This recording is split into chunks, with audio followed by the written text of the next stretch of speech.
સૌરાષ્ટ્રમાં હજુ વર્તાશે ઠંડીનો ચમકારો. આગામી 5 દિવસ તાપમાનમાં ઘટાડો થવાની શક્યતા. તાપમાનમાં 1 થી 2 ડિગ્રીની વધઘટ થવાની સંભાવના હવામાન વિભાગે વ્યક્ત કરી છે આગાહી.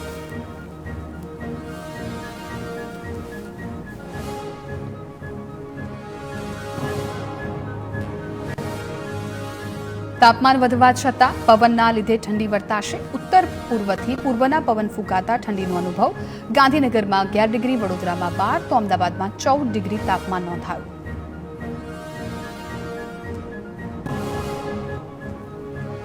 કચ્છ જિલ્લામાં ઠંડીનો ચમકારો યથાવત. નલિયામાં 7.8 ડિગ્રી, ભુજમાં 11 ડિગ્રી, કંડલામાં 14 ડિગ્રી તાપમાન નોંધાયું. આગામી સમયમાં હજુ પણ ઠંડી વધશે. જામનગરના માર્કેટ યાર્ડમાં નોંધાઈ ડુંગળીની મબલક આવક. ડુંગળીના પ્રથમવાર ધરખમ આવકથી યાર્ડમાં ચારેકોર ડુંગળીના ગુણીઓ નજરે પડી. એક જ દિવસમાં 15,000 ડુંગળીની ગુણીઓની રેકોર્ડ બ્રેક આવક થઈ. જામનગર યાર્ડમાં ખેડૂતો રવિવારે સાંજથી જ ડુંગળી લઈ ઉમટ્યા. ડુંગળીની ગુણીઓની યાર્ડ છલકાતા ખેડૂતો કડકડતી ઠંડી વચ્ચે રાહ જોવા માટે મજબૂર બન્યા. યાર્ડની બહાર ડુંગળી ભરેલા 200થી વધુ વાહનોની કતાર જોવા મળી. ગીર સોમનાથના સૂત્રાપાડામાં યુરિયા ખાતર માટે ખેડૂતોની લાઈનો લાગી. ટીમડી ગામે 800 બોરી ભરેલી ખાતરની ગાડી આવતા ખેડૂતો ઉમટી પડ્યા. 100 થી વધુ ખેડૂતોએ ખાતર મેળવવા માટે કતાર લગાવી. ઘઉંના પાક માટે યુરિયા ખાતરની ખેડૂતોને જરૂરિયાત છે. જો કે એક ખેડૂતને 2 થી 5 બોરી યુરિયા ખાતર અપાઈ રહ્યું છે. ખાતર ભરેલી ગાડી આવ્યાની જાણ થતાં આસપાસના ગામના ખેડૂતો ખાતર ડેપો પર ઉમટી પડ્યા. પાટણની હેમચંદ્રાચાર્ય યુનિવર્સિટીમાં ધારાસભ્ય અને પોલીસ વચ્ચે ઘર્ષણ સર્જાયું. એચએનજીયુના દરવાજા બંધ કરી દેવાતા કિરીટ પટેલ અને પોલીસ વચ્ચે ઝપાઝપી થઈ. ધારાસભ્ય કિરીટ પટેલે વિવિધ મુદ્દે ઉચ્ચારી હતી હડતાળની ચીમકી.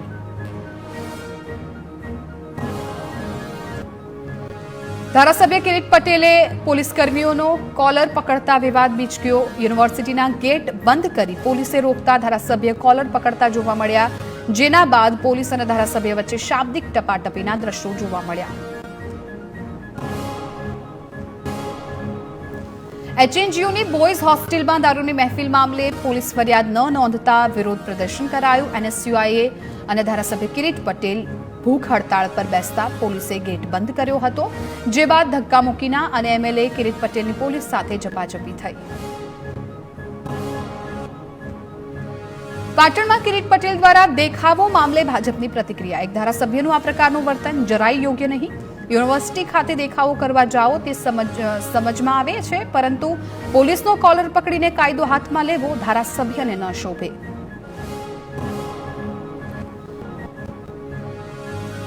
સુરતના કાપોદ્રા વિસ્તારમાં ભર શિયાળે ભૂવો પડ્યો. મહાનગરપાલિકાની રસ્તાની નબળી કામગીરીને કારણે ભૂવામાં ટેમ્પો ફસાયો. મુખ્ય માર્ગ પર ભૂવામાં ટેમ્પો ફસાઈ જતા ટ્રાફિક જામ સર્જાયો. સ્થાનિકો હેરાન થતા સુરત મહાનગરપાલિકા સામે રોષ વ્યક્ત કર્યો.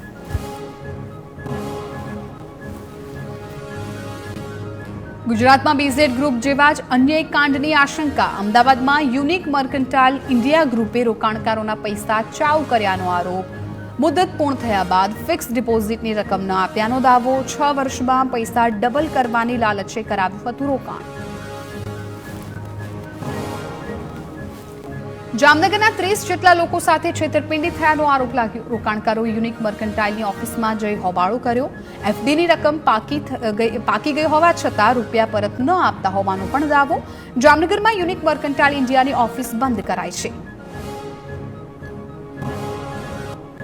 યુનિક મર્કન્ટાઇલ ઇન્ડિયા દ્વારા પણ રાખવામાં આવ્યા હતા એજન્ટો. રોકાણ કરાવનાર એજન્ટોને કંપની બીઝેડ ગ્રુપની જેમ જ કમિશન આપતી હોવાનું સામે આવ્યું. વધુમાં કંપની સામે નવેમ્બર મહિનામાં 5 લાખથી વધુની ઠગાઈની રાજકોટમાં ફરિયાદ પણ નોંધાઈ હોવાનો ખુલાસો. જામનગરની લેભાગુ કંપનીનો ભોગ રોકાણકારોની સાથે એજન્ટો પણ બન્યા. કરોડોનો વહીવટ કર્યા બાદ unique mercantile India limited company બંધ થઈ ગઈ અને હવે રોકાણકારોને એજન્ટો પાસેથી કરે છે રૂપિયાની માંગ. જામનગરમાં 1500થી વધુ એજન્ટ છે, જ્યારે દેશમાં 51થી કંપનીની વધારે બ્રાન્ચ છે. રોકાણકારો એજન્ટના ઘરેથી ટીવી, ફ્રીજ સહિતની વસ્તુઓ રોકાણકારો લઈ જતા હોવાનો આક્ષેપ. વિવાદ બાદ યુનિક મર્કન્ટાઇલના ડિરેક્ટરનું નિવેદન સામે આવ્યું. કહ્યું કે ગ્રામ્ય વિસ્તારના લોકો અહીં આવ્યા, એમની માફી માંગુ છું. કંપની પાસે એસેટ મજબૂત છે, કોઈના પૈસા ક્યાંય નહીં જાય. આગામી 5 થી 6 મહિનામાં રોકાણકારોને રૂપિયા પરત આપવાની ખાતરી આપી.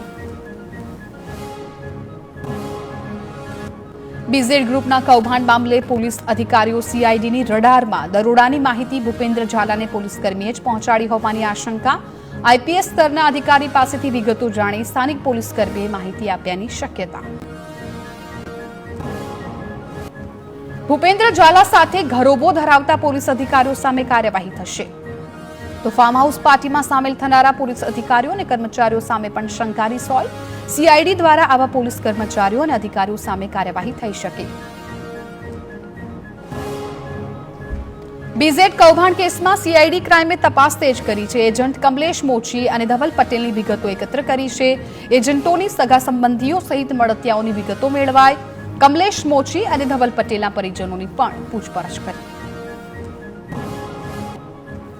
ભરૂચમાં પાનોલી પોલીસે ઝડપી પાડ્યું સોલિડ વેસ્ટનું કૌભાંડ. 71,000 કિલો કચરો રવિન્દ્રાના ખેતરમાં ધરબી દેવાનું કાવતરું. સચિન જીઆઈડીસી નજીકની ડમ્પિંગ સાઇટમાંથી વેસ્ટ હોવાનું અનુમાન. જાબીર નામના વ્યક્તિએ 3 ટ્રક વેસ્ટ મંગાવ્યો હતો. પોલીસે 30 લાખ ઉપરાંતનો મુદ્દામાલ જપ્ત કર્યો. 31 ડિસેમ્બરની પાર્ટીને લઈને વડોદરા પોલીસ સજ્જ છે. શહેરની ચેકપોસ્ટ સહિતની જગ્યાઓએ વિશિષ્ટ સુરક્ષાનું આયોજન. Body worn camera, breath analyser, traffic police સહિત 5,000થી વધુ પોલીસ કર્મચારીઓને તૈનાત રખાશે. આયોજકો સાથે આગામી દિવસોમાં બેઠકનું આયોજન.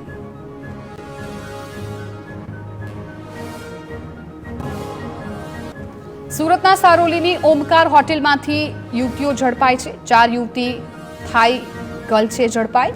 કડોદરા રોડ પર આવેલી હોટેલમાં ચાલતા કૂટણખાના પર પોલીસના દરોડા.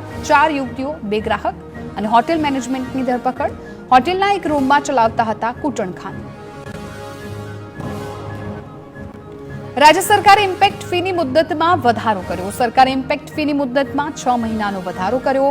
ગેરકાયદે બાંધકામો ફી ભરીને કાયદેસર કરવા માટે ઇમ્પેક્ટ ફી ભરવી જરૂરી.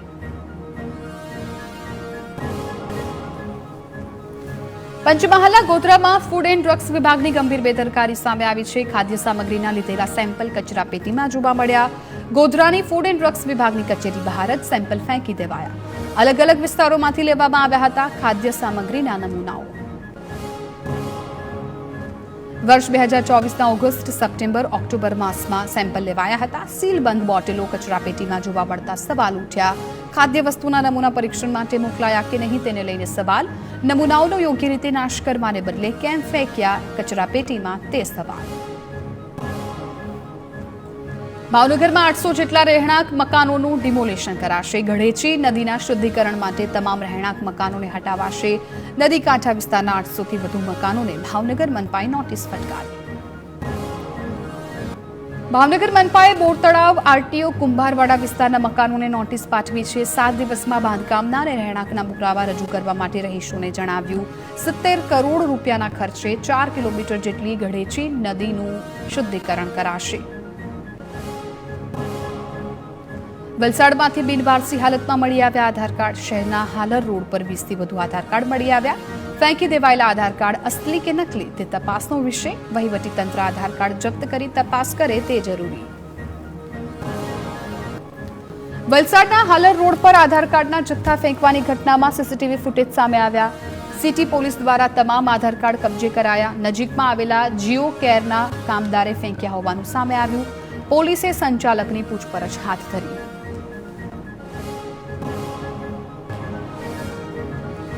સુરતમાં સત્તાધારમાં ચાલતા વિવાદના પડઘા પડ્યા છે. શ્રદ્ધાળુ સનાતન ધર્મ સત્તાધાર મહંત વિજય બાપુના સમર્થનમાં ઉતર્યા.